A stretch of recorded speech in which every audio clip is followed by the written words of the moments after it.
올해는 여러분들의 삶이 더 깊이 하나님과 동행하시고 또 여러분의 신앙이 더욱더 건강해지고 또 성숙해지는 삶을 살아가시는 여러분 모두가 되시기를 간절히 바라겠습니다. 온 마음을 다해서 하나님을 바르게 섬기고 하나님을 경외하면 하나님의 복이 결코 떠날 수가 없습니다. 우리가 하나님을 잘 섬기는데 어떻게 하나님께서 우리에게 복을 주지 않겠습니까?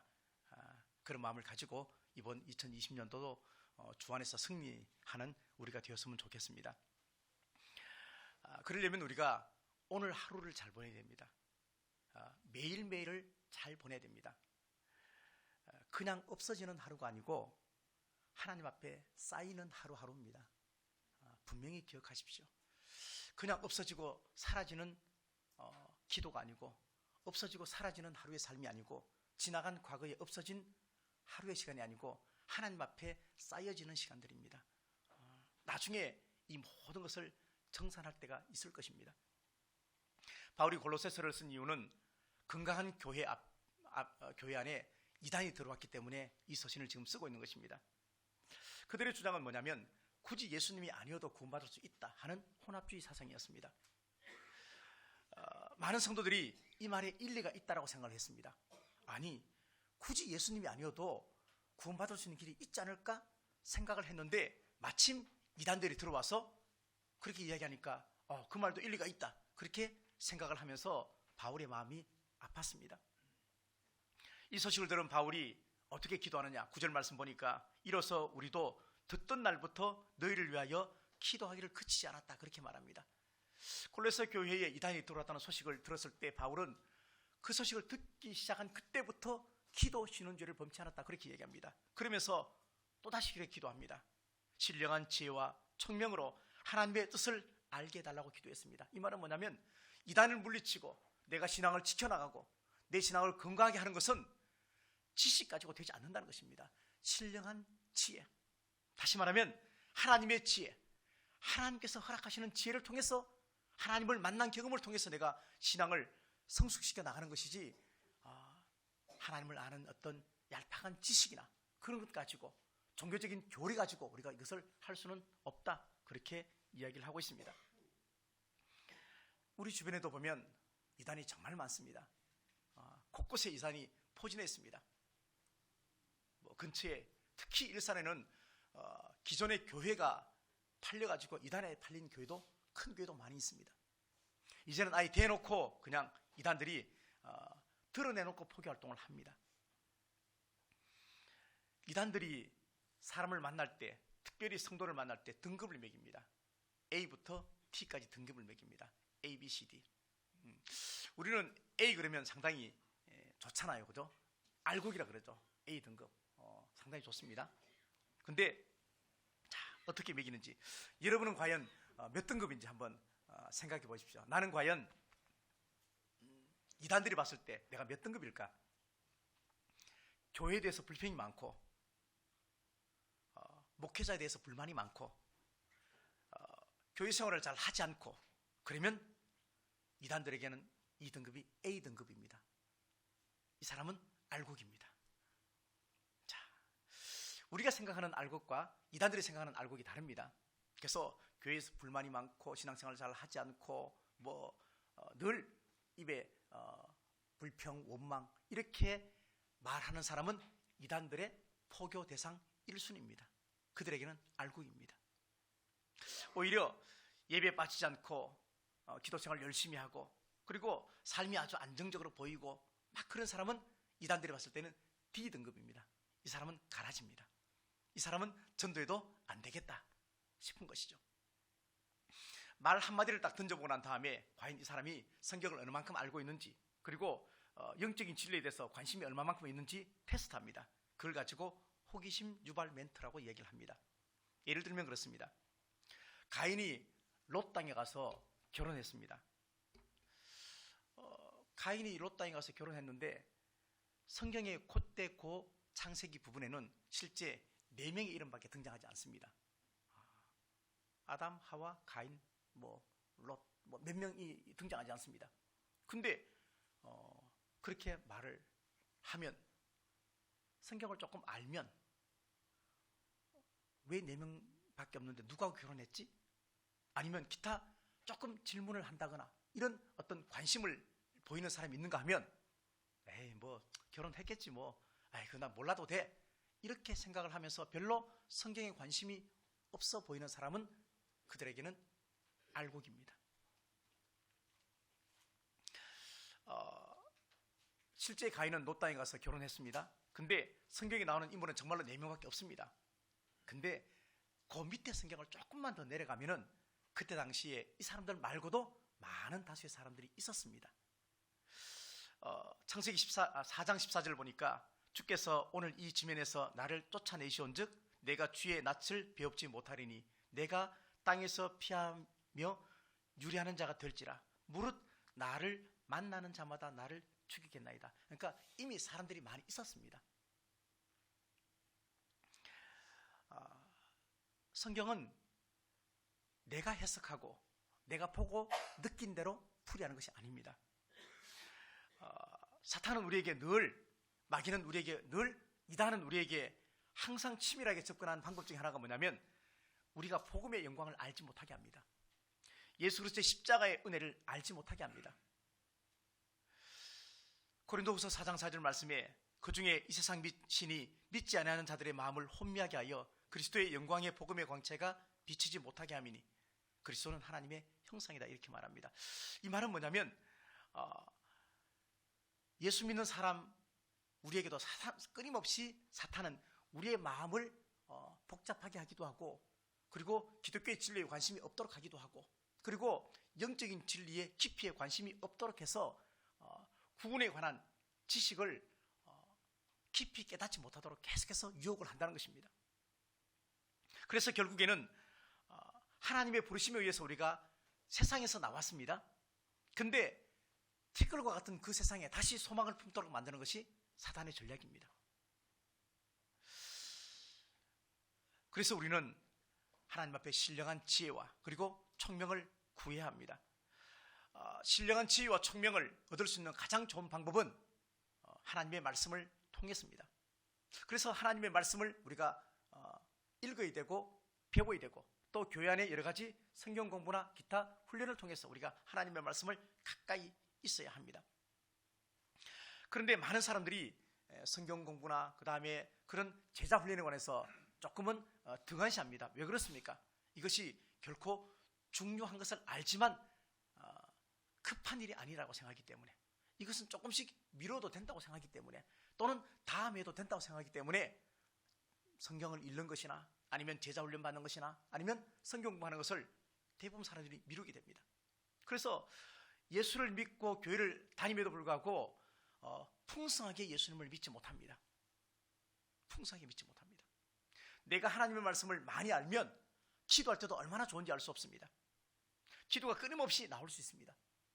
내가 하나님의 말씀을 정말로 많이 알고 묵상하고 깊이 알면 삶의 지혜도 생겨집니다.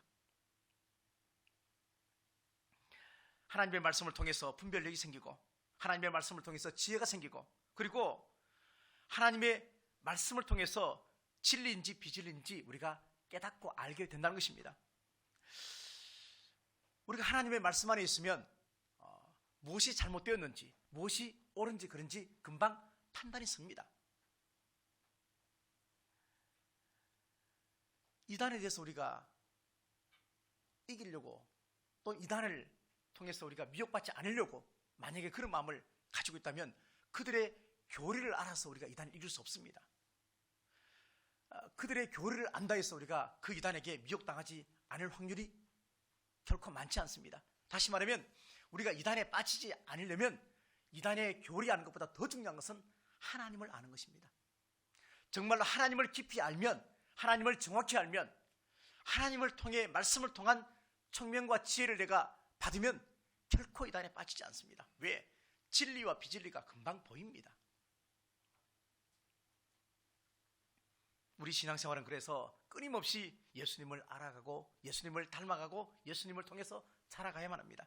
그래서 10절 말씀 보니까 주님께 합당하게 행하고 범사에 기뻐하고 모든 선한 열매를 맺고 하나님을 알고 자라가라 그렇게 말씀합니다. 이 말씀은 뭐냐면 한마디로 말하면 하나님 말씀대로 살아가라는 것입니다. 하나님이 어떤 분이십니까? 하나님은 아주 명확하게 13절에 이렇게 말씀합니다. 그가 우리를 흑암의 권세에서 건져내사 그의 아들의 나라로 옮기셨다. 그렇게 말합니다.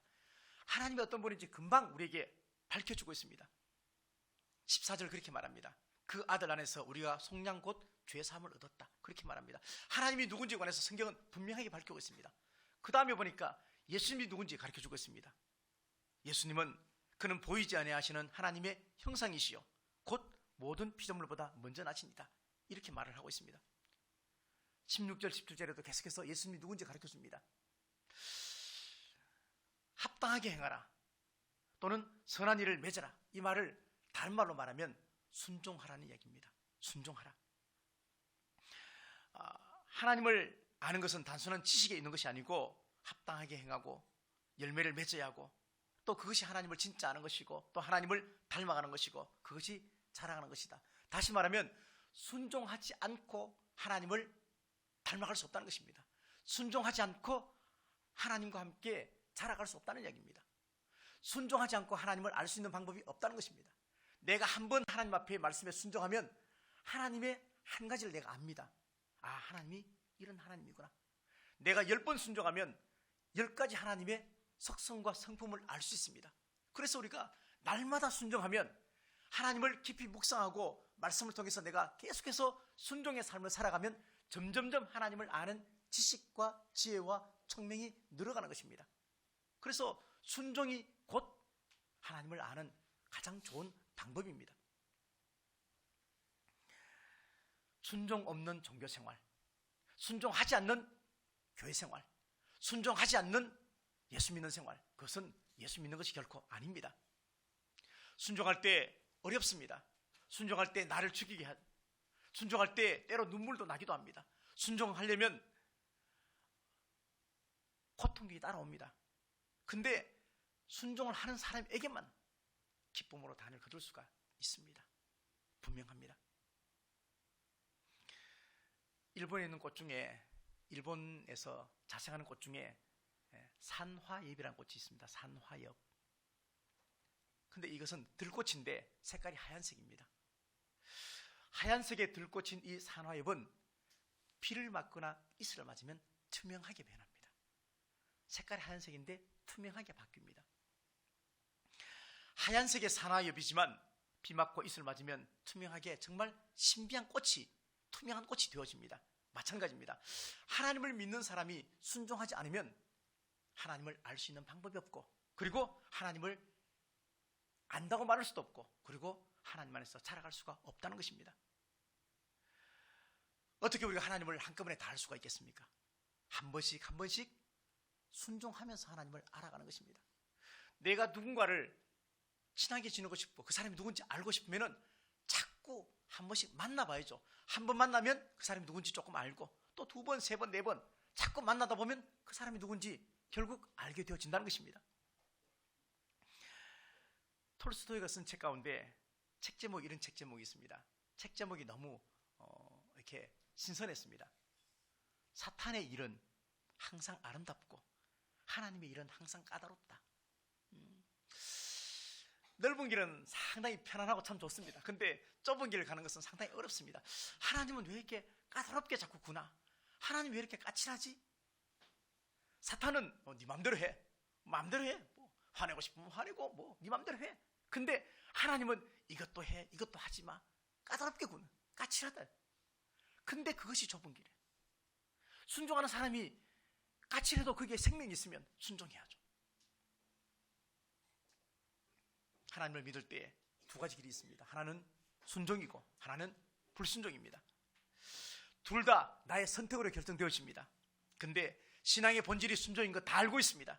근데 하나님이 기뻐하는 것이 순종인 거 다 압니다. 그럼에도 불구하고 이상하게 하기가 싫습니다. 잘 안 됩니다. 화가 나는 것하고 화를 내는 것은 다른 것입니다. 화가 날 수 있어요. 왜? 우리는 인간의 속성 중에 하나가 화나죠.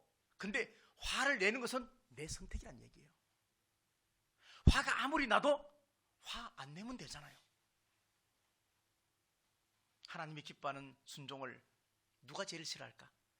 하나님이 가장 기뻐하는 순종을 가장 싫어하는 존재는 사탄입니다. 프랑스 사람들은 그들이 먹는 음식을 보면요, 정말로 고칼로리입니다. 외국 사람들이 거의 다 그렇죠. 치즈와 버터, 완전히 이게 막 뒤범벅된 그런 요리, 그러면서 고기 중심의 식단, 당연히 비만, 그리고 심장질환, 이런 것에 적신호가 켜집니다. 근데 미국 사람보다 더 건강하다고 합니다. 왜 그럴까? 음식을 먹을 때 우리가 김치를 먹으면서 이렇게 우리도 음식을 먹듯이, 그 사람들은, 프랑스 사람들은 항상 음식을 먹을 때 와인을 먹습니다. 근데 그 와인이 기름기 있는 음식을 중화시켜 준다는 겁니다. 중국 사람의 식생활도 만만치 않습니다. 중국 그러면 튀김, 만만치 않죠. 돼지고기 요리 정말 만만치 않죠. 근데 그들은 그것을 먹으면서 항상 같이 즐겨 먹는 음식이 뭐냐면요, 양파를 먹습니다. 양파.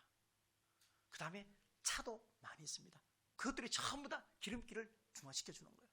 그래서 먹는 음식에 비해서 그만큼 살이 찌지 않는 것입니다. 비만이 없는 것입니다. 더 심장질환이 더 없다고 얘기합니다. 마찬가지입니다.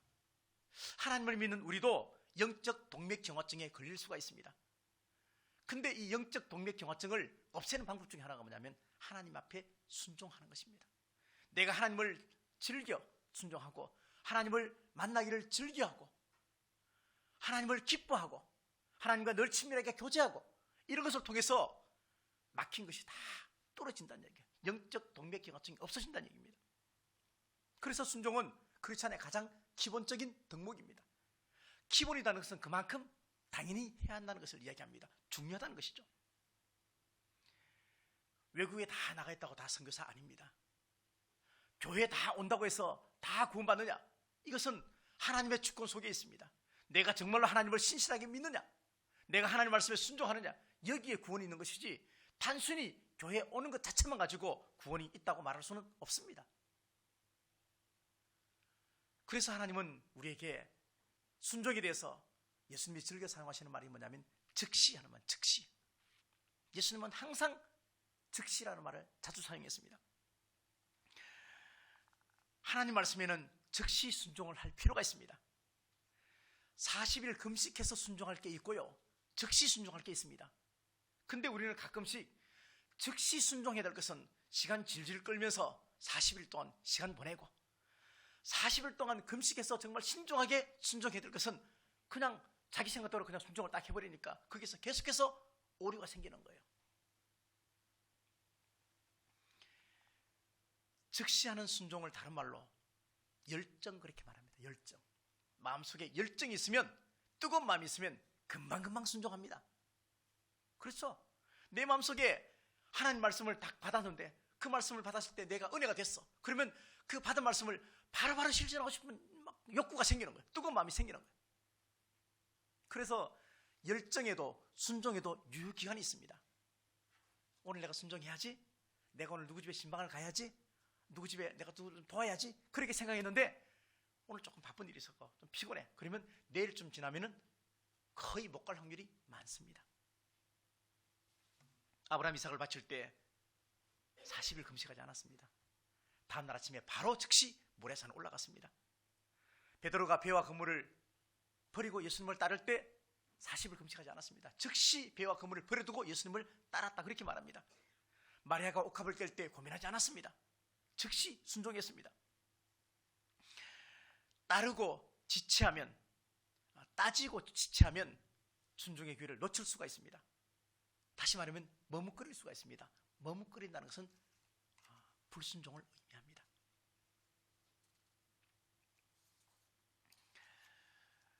순종할 때 하나님께서는 우리에게 어려움을 기쁨으로 견디게 하시고, 내가 순종할 때 오래 참을 수 있는 능력을 주신다고 11절에 말씀하고 있습니다.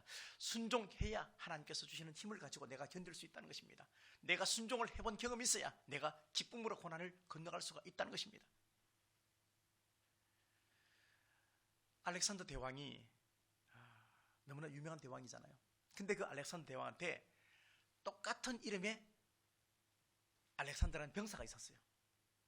근데 이 알렉산더 병사가 하는 행동이 너무너무 마음에 안 들고, 그 다음에 그렇게 하다 보니까 알렉산더 대왕의 이름에 먹칠을 하는 거예요. 그래서 병사들 사이에 조금만 이렇게 말을 안 듣고 이렇게 그렇게 하면은 알렉산더, 마치 대왕을 부르듯이 그렇게 그 사람 이름을 부르면서 좀 똑바로 하지, 그런 이야기를 한다는 것입니다. 이 이야기를 들은 진짜 알렉산더 대왕이 좀 화가 났어요. 그래가지고 그 병사를 찾아갔어요. 찾아가가지고 가니까 그날도 마침 이 알렉산더 병사가 여전히 술에 잔뜩 취해서 있는 겁니다. 깨워가지고, 이보게, 자네가 알렉산더인가? 네, 맞습니다. 나와 이름이 똑같군. 나는 대왕이고 너는 병사지. 내가 너한테 명령을 한다. 두 가지 중에 하나를 선택하라. 너 이름 바꾸든지 아니면 너 인생을 바꾸든지, 두 개 중에 하나 선택하라. 그렇게 얘기했어요. 예수 믿는다 그러고 교회 다니면서 순종하지 않는 것은 하나님의 이름을 욕먹이는 거예요. 그러면 이름을 바꾸든지 아니면 인생을 바꾸든지 순종하든지 결정을 하라, 그런 이야기입니다. 정말 예수님 앞에 순종을 하다 보면, 하나님 앞에 순종하다 보면, 내 마음이 정말로 성령으로 충만하면 모든 것이 달라 보입니다. 모든 것이 커 보입니다. 하나님 말씀이 너무너무 커 보이고, 하나님 말씀이 살아있고, 교회 오는 것이 너무너무 좋고, 예배 드리는 것이 너무너무 귀해 보이고, 십자가의 은혜가 너무너무 귀하고 커 보입니다. 그것은 내 마음속에 하나님의 은혜가 있다는 이야기입니다. 내 마음이 아직도 하나님을 향한 뜨거움이 있다는 이야기입니다. 내 눈에 아직도 눈물의 흔적이 있다는 이야기입니다.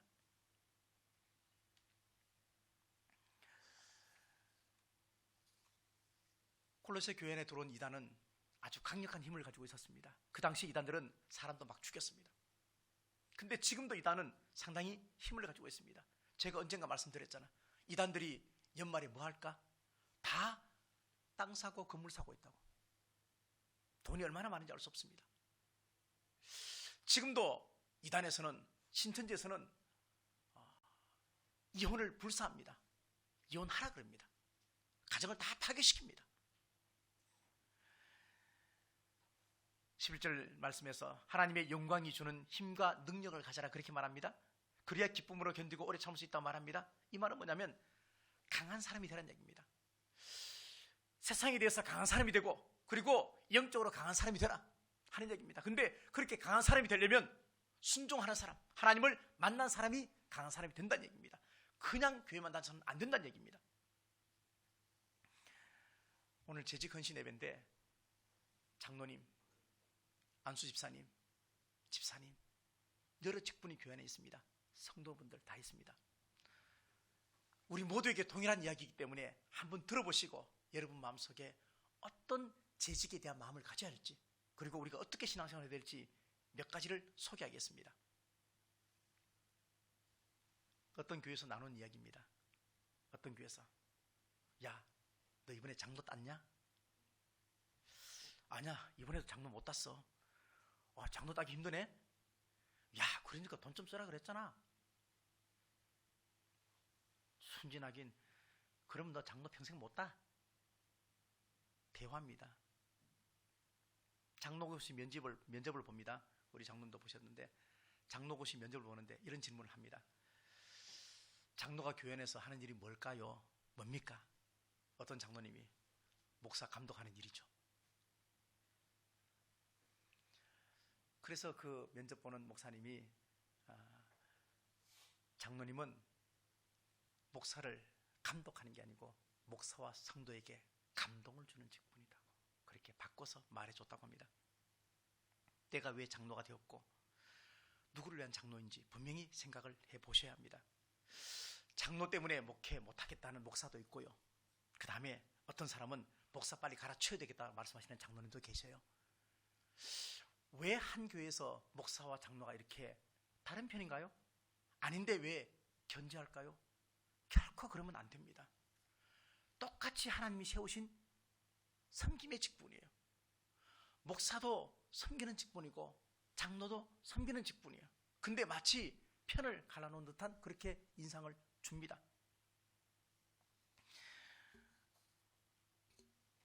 어떤 목사님이 바닷가에 회를 먹으러 갔는데, 목사님 제일 좋아하는 회가 뭡니까?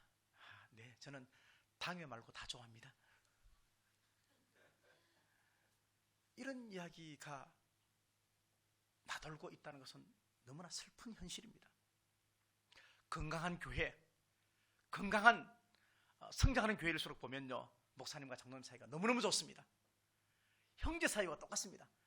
형 동생 그렇게 막 지냅니다. 그렇게 지내면 안 되지만, 근데 그렇게 지낼 만큼 그만큼 친하다는 얘기예요.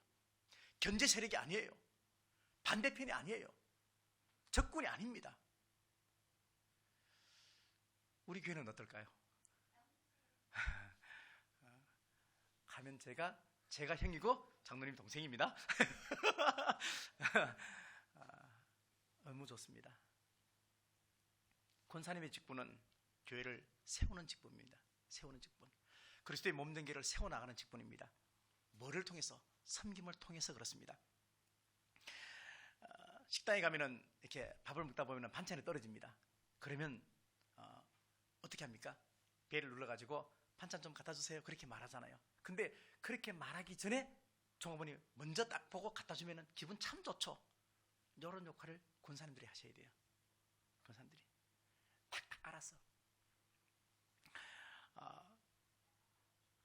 목회자를 세워주기도 하고, 성도를 돌아보면서 신방하면서 성도를 세워주기도 하고, 때로는 혼자 다니면서 성도들 집을 신방하면서 함께 기도하고 교제하고. 그래서 목사한테 다 하지 못하는 이야기를 권사님한테는 할 수 있어야 됩니다.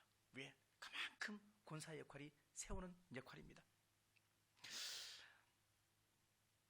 식당에서 세 사람이 밥을 먹는데, 조금 이따 우리 식당에 이제 갈 거예요. 이제 한번 볼 거야. 이제 밥을 먹는데 김치가 참 먹고 싶은데 김치를 보니까 가위를 안 잘라고 그렇게 젓가락으로 찢기가 조금 그래. 그러면 여러분은 금방 젓가락으로 같이 해서 찢어주는 사람입니까? 아니면 그냥 그대로 모른 척하고 밥을 먹는 사람입니까? 그런 사람이 권사님이 되셔야 돼요. 오늘 정은성 권사님 여기저기 밥도 못 먹고 김치 다 찢어주는 그거 안 하려면 장로님이 가위로 다 미리 잘라 놓으시면 돼요. 김치 안 나오는 집은 아닐 것 같아요 오늘. 깍두기구나. 네. 어떤 권사님 남편이 주일날 교회를 빠졌습니다. 실제 있었던 이야기입니다. 제가 책에서 봤습니다. 안수 집사님인데 낚시하러 갔어요. 낚시. 가면 돼요 안 돼요? 낚시하러 갔습니다. 근데 목사님 기분이 별로 안 좋았어요. 당연히 안 좋죠. 더구나 항전지교 직분자인데. 그래가지고 권사님이 왔길래 왜 오늘 집사님이 안 나오셨어요? 목사님 정말 죄송해요. 왜? 낚시 갔어요. 그 잘나빠진 낚시 갔어요. 이렇게 얘기하는. 그 목사님이 그러면 안 되는데, 바다 낚시 갔으면 미끄러지면 다치는데, 그 말을 하고 난 다음에 아차, 말 실수한 거야 목사님이. 그런 얘기 하면 안 되는데. 그렇잖아요. 마치 다치기를 바란 듯한 그런 뉘앙스가 있잖아. 그래서 마음에 막 어떡하지? 그러고 있는데 그날 저녁에 그 집사님이 전화가 온 거예요. 낚시 갔던 집사님이 전화가 왔고, 목사님 저녁에 좀 찾아뵙겠습니다. 목사님이 덜컹 가슴이 막 이 권사님이 말을 전해줬구나. 나 큰일 났다. 어떻게 수습하지? 막 그러고 있네. 그리고 저녁에 그 집사님 오셨어요. 오셨는데 딱 사택이 들어오자마자 무릎을 탁 꿇으면서 목사님 잘못했습니다. 왜요? 아니 제가 주일 빠지고 저기 낚시 갔는데 그래도 목사님께서는 다치지 않고 건강하게 잘 오라고 그렇게 우리 권사 앞에서 기도했다면서요. 이렇게 얘기하는 거야. 이거 누가 얘기했어요? 권사님 그렇게 전한 거예요. 목회를 돕는 것이고 남편을 세우는 것이고, 그리고 권사님의 지혜가 빛나지 않습니까? 이제 집사 이야기입니다. 권사님 하시는 게 집사 얘기예요? 어떤 집사님이 이사를 갔는데 초등학교 근처를 갔어요. 초등학교 근처를 가다 보니까 등하교 하면서 아이들이 계속 시골 초등학교인데 깡통 같은 걸 가지고 막 때리면서 놀 게 없으니까 그러고 막 가는 거예요. 너무너무 시끄러워. 그래서 이 집사님이 하나님 어떻게 할까요? 그러다가 지혜를 구했어요. 애들 불렀어요. 야, 깡통 막 두들기면서 가니까 너무너무 좋으냐? 아, 좋습니다. 그러면 우리 집 앞에 지나갈 때는 더 세게 두드리고 가.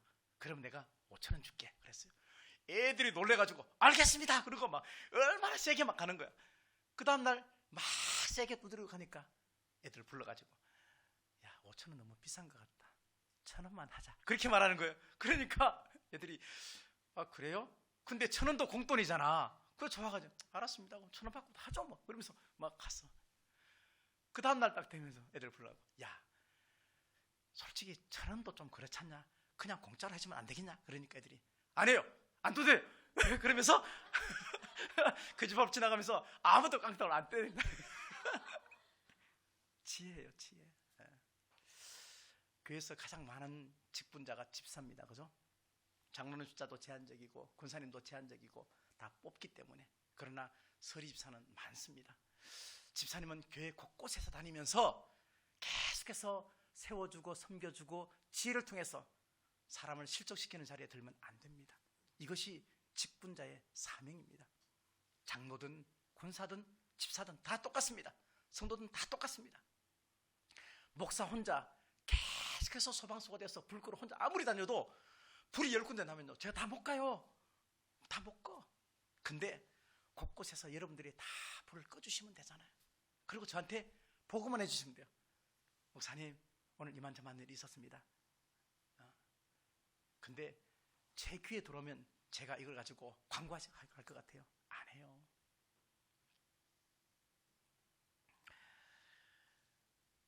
미국에서 7,000명을 상대로 7,000명입니다. 상대로 어떤 사람이 오래 살까? 장수할까? 우리 다 장수하기를 원하는데 어떤 사람이 장수할까? 조사를 해봤습니다. 장수하려면 소식해야 되고 운동해야 되고 뭐 당연히 뭐 적게 먹고 당연히 뭐 여러 가지 방법이 있습니다. 건강검진 열심히 잘 받아야 되고 막 있습니다. 근데 이 7,000명을 9년 동안 추적조사해 보니까 아주 오래 사는 사람의 특징 중에 가장 공통적인 특징이 하나 있는데 그게 뭐냐면요, 친구의 숫자예요. 친구 숫자. 친구 많은 사람이 오래 산다는 거예요. 친구 적은 사람이 오래 못 살더라고요. 우리의 예상하고는 조금 다르요. 자, 그렇다고 해서 교회 안 나오시고 친구 만나러 주일날 가시면 안 돼요. 왜 이런 얘기를 하냐면 예수님이 우리의 누구예요?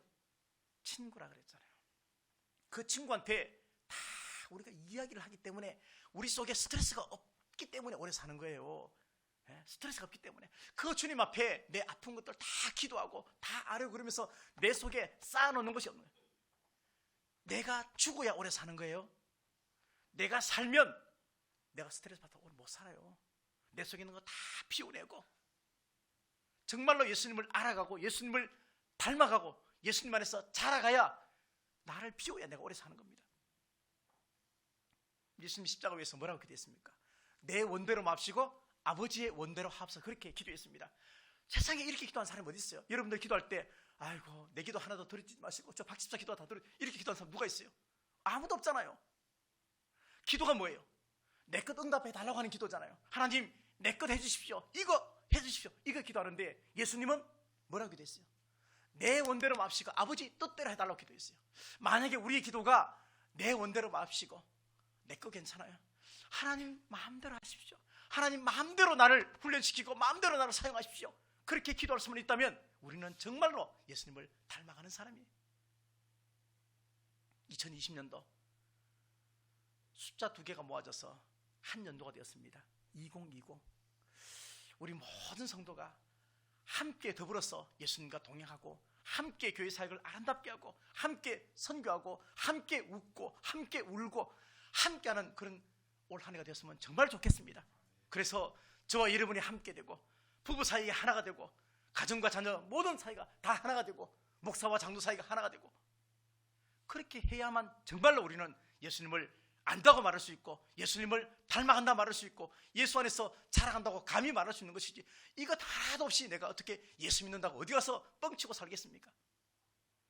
진실되게 믿으시려면 정말로 예수님에게 복받기를 원한다면 예수님 말씀에 순종해서 예수님을 더 깊이 알아가고 하나님을 더 깊이 알아가고 그러면서 그 안에서 예수님을 닮아가려고 노력하고 닮아가려고 노력하다 보면은 결국은 성장하고 자라가게 되어 있습니다. 1년 정도 보냈을 때 여러분이 미성숙한 상태에 있지 마시고 젖을 먹는 아이같이 있지 마시고 단단한 식물도 먹으면서 더 성장해서 성장의 기쁨을, 예수님을 알아가는 기쁨 속에서 우리가 함께 신앙생활 감사하는 마음으로 잘 하시는 올 한 해 되시기를 간절히 바라겠습니다.